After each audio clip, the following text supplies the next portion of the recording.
रेश्मा,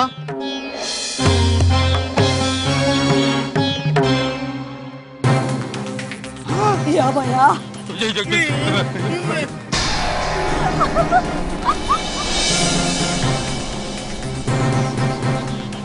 तुम्हाला दिसलेली हाकामारी ती हीच ना? का बा मंडळींनो, ही हाकामारी नसून वेड्यांच्या हॉस्पिटल मधून पळून आलेली मनोरुग्ण आहे. 4च दिवसांपूर्वी तशी बातमी तिच्या फोटोसहित पेपरमध्ये छापून आली होती. दिवसभर ही बाई कुठेतरी झाडाझुडपात राहायची. रात्र झाली, भूक लागली की गावात येऊन कुणाचाही दार ठोठवायची, खायला मागायची. तुम्ही सगळे जण तिला हाकामारी समजत होते. रामरुख ही तुला कुठे गावली? सगळ्या गावकऱ्यांनी मला नकार दिला. रात्रीचा असाच एकटा फिरत असताना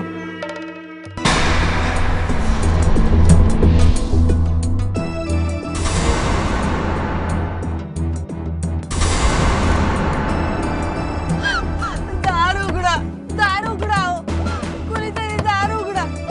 मला खूप भूक लागली हो. दार उघडा, दार उघडा. कोणीतरी कोण दार आहे? उघडा. कोण आहे? मला मारू नका हो. मला मारू नका. मला खूप भूक लागली हो. मला मारू नका. घाबरू नका, मी तुम्हाला मारणार नाहीये. तुम्हाला भूक लागली आहे का? चला माझ्या बरोबर, मी तुम्हाला खाल्लं. मग मी त्या बाईला इथं आणलं आणि पोटभर खायला दिलं. अरे तुझ्या मारे, म्हणजे हे समजा गौड बंगाल होतोय. तरी तुला बोललो होतो मी. कवा बोललं गप. तर मंडळीनो, आता तरी सगळ्यांना पटलं ना की हाकामारी वगैरे सगळं थोतांड आहे, अंधश्रद्धा आहे. आणि अशा प्रकारची अंधश्रद्धा जीवावर बेतू शकते.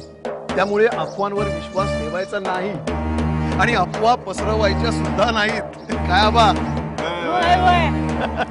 वा अमृता वा, आमच्या गावाला मोठ्या संकटातून वाचवलंस बघ. तू समजा उलगडा केलास म्हणून आमचे डोळे उघडले. काय मंडळी? वा वा.